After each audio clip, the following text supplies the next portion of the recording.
Un lecteur vit 1000 vies avant de mourir, un homme qui ne lit pas n'en vit qu'une seule, George R.R. Martin. Si vous lisez des bouquins, vous devez comprendre ce que signifie cette citation. Un livre, c'est le condensé de plusieurs vies, c'est le condensé d'apprentissage de plusieurs années, parfois plusieurs décennies ou même plusieurs siècles, condensé dans un livre qui peut se lire en quelques heures, voire quelques dizaines d'heures. Lire un livre, c'est voyager les époques, c'est se former sur un sujet qui normalement prendrait des mois, voire des années, c'est comprendre la vision de personnes qui ne sont plus vivantes aujourd'hui, élargir son esprit et évidemment se former 10 fois, 100 fois plus rapidement sur un sujet. Ce qui est génial avec le pouvoir de la lecture, c'est qu'il peut s'appliquer à tous les domaines. Vous avez des livres sur la chimie, des livres sur l'espace, des livres sur le business, sur la productivité, sur le yoga, sur l'organisme, sur les plantes. Si aujourd'hui vous voulez vous former, apprendre des meilleurs dans un domaine, c'est sans doute le meilleur moyen à votre disposition. Et donc, depuis 6 ans, pour développer mon business, j'ai lu près d'une centaine de bouquins sur le marketing et le business. En allant des bouquins les plus classiques, comme La semaine de 4 heures, Influence et manipulation, jusqu'à des bouquins beaucoup plus techniques sur la création d'emails, la création d'offres et même des bouquins entiers sur le pricing. Et dans cette vidéo, j'aimerais justement vous enseigner les 3 éléments importants à retenir après avoir lu plus de 100 bouquins sur le marketing. À eux seuls, ces 3 éléments peuvent vous permettre de développer votre business si vous les appliquez. Le premier élément, c'est d'apprendre les fondamentaux du marketing. Et en apprenant ces fondamentaux, vous pourrez appliquer n'importe quelle stratégie sur n'importe quelle plateforme de façon intemporelle. Le premier truc à comprendre, c'est qu'en marketing, il existe 3 niveaux d'apprentissage. On a les fondamentaux. Les fondamentaux, c'est les piliers d'un domaine qu'on va voir justement dans cette première partie. Juste en dessous, on a les stratégies. Les stratégies découlent toujours des fondamentaux. Et juste en dessous, on a les tactiques. Et les tactiques découlent des stratégies qui elles-mêmes découlent des fondamentaux. Et après avoir lu plus de 100 bouquins sur le marketing, je peux vous dire une chose avec certitude, c'est qu'il existe seulement une dizaine de fondamentaux à apprendre en marketing, fondamentaux desquels découlent la majorité des stratégies et par conséquent la majorité des tactiques. Je vais vous prendre un exemple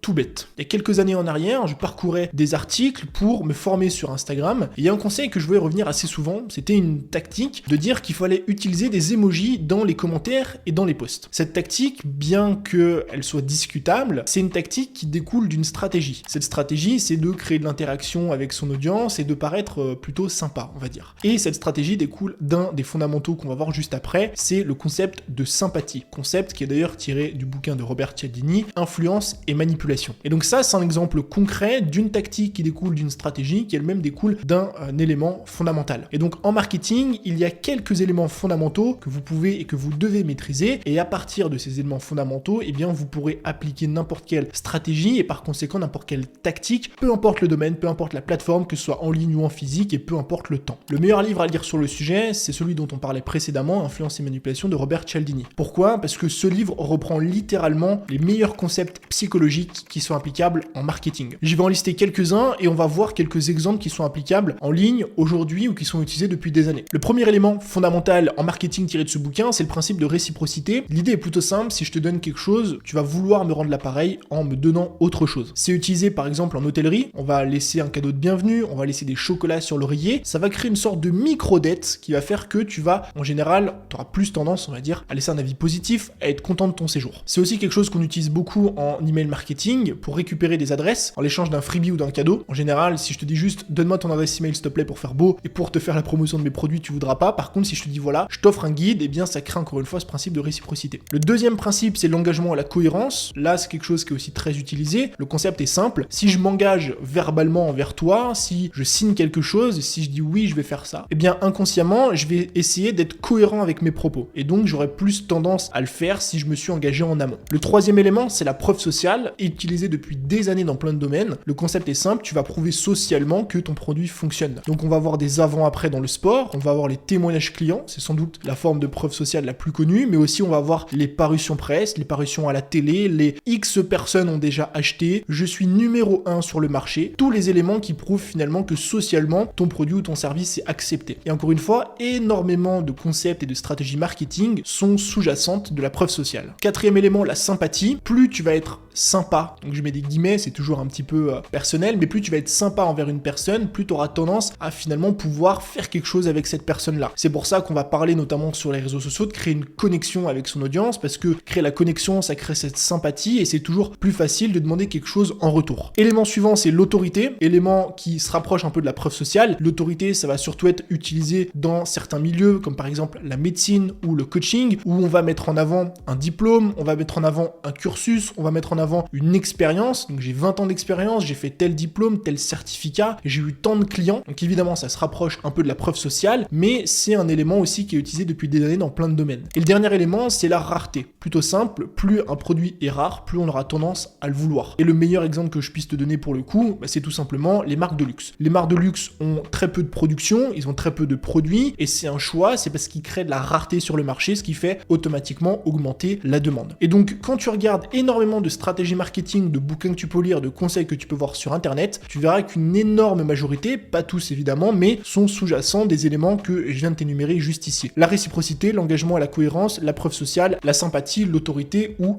la rareté. Et donc, si tu lis ce bouquin une fois, 2 fois, 3 fois, 10 fois, tu verras qu'au bout d'un moment, tu vas beaucoup mieux repérer ces signaux-là et donc créer de meilleures stratégies marketing. La deuxième chose que j'ai compris après avoir lu autant de bouquins sur le marketing, c'est que le marketing, c'est partout. Le marketing, c'est pas juste faire des affiches publicitaires, c'est pas juste faire de la vente, c'est pas juste vendre des produits e-commerce tout pourris ou vendre des formations ou du coaching sur Internet. Le marketing, c'est la psychologie, c'est la communication, c'est de la persuasion. Et finalement, quand tu apprends le marketing, tu apprends la persuasion, et quand tu apprends la persuasion, tu apprends comment fonctionne l'être humain. Tu améliores ta communication pour vendre tes produits, tes services, communiquer sur les réseaux, mais aussi tu améliores ta communication avec les autres. Et ça te sert finalement dans plein de domaines. J'ai jamais aussi bien communiqué avec mes amis, avec ma famille, avec ma copine que depuis que je me suis formé en marketing. Et donc le marketing, évidemment, la communication, la négociation, la persuasion, ça va servir pour marketer, pour vendre un produit, vendre un service, mais ça va te servir dans d'autres domaines. Quand par exemple tu es salarié, le fait de connaître les principes psychologiques de l'être humain, le fait de lire influence et manipulation, d'avoir tous ces codes, le fait de comprendre la persuasion et comment ça marche, de connaître les biais cognitifs, ça peut te servir à négocier ton salaire. Ça peut te servir à négocier tes vacances. Ça peut te servir à négocier des contrats. Si par exemple tu es en soirée avec tes amis, eh bien comprendre la persuasion, la psychologie humaine, ça va améliorer tes interactions sociales. Ça te permet d'être un meilleur communicant, de comprendre par exemple les problématiques, les remarques sous-jacentes dès que quelqu'un va te dire quelque chose. Ça te permet d'avoir une meilleure compréhension de la façon dont fonctionne une personne. Et donc mieux tu comprends une personne, plus tu vas pouvoir t'adapter à cette personne-là. Et donc créer une meilleure discussion, communication pour que ce soit fluide dans les deux sens. Donc finalement, quand on se forme en marketing et en persuasion, on se forme finalement à des choses qui vont bien au-delà du business et qui servent dans la vie. C'est pour ça que je recommande de lire les quelques bouquins fondamentaux sur ces éléments-là pour justement pouvoir améliorer son quotidien. Et la dernière leçon que j'ai tirée après avoir lu plus de 100 livres sur le marketing, c'est que peu importe le projet que vous allez lancer, que ce soit un SaaS, que ce soit un business e-commerce physique, que ce soit un business d'infoproduits ou de services en ligne, tous les meilleurs marketeurs connaissent leur audience mieux que l'audience ne se connaît elle-même. La meilleure façon de créer un SaaS qui, par exemple, fait la promotion d'un outil qui permet de planifier des posts sur les réseaux sociaux, c'est finalement d'être soi-même son premier client, d'utiliser les réseaux depuis des années, de comprendre les problématiques liées à ça pour donner les meilleures fonctionnalités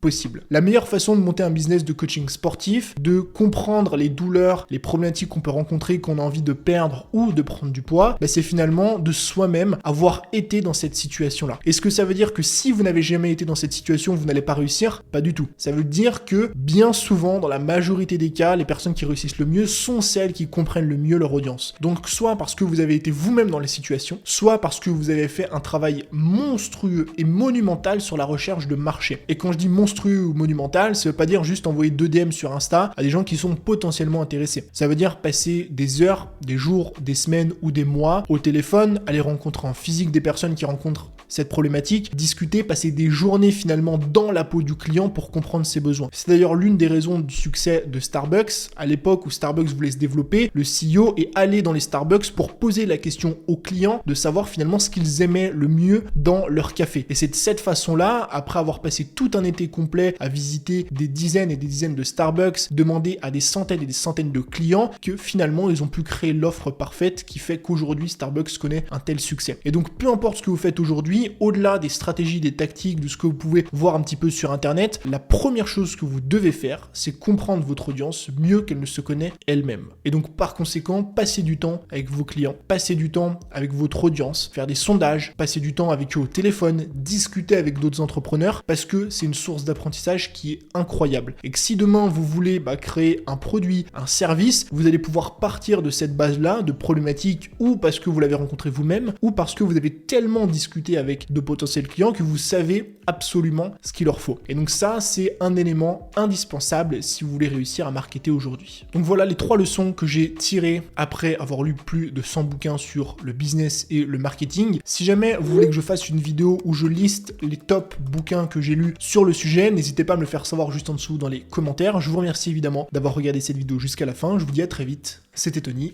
Ciao.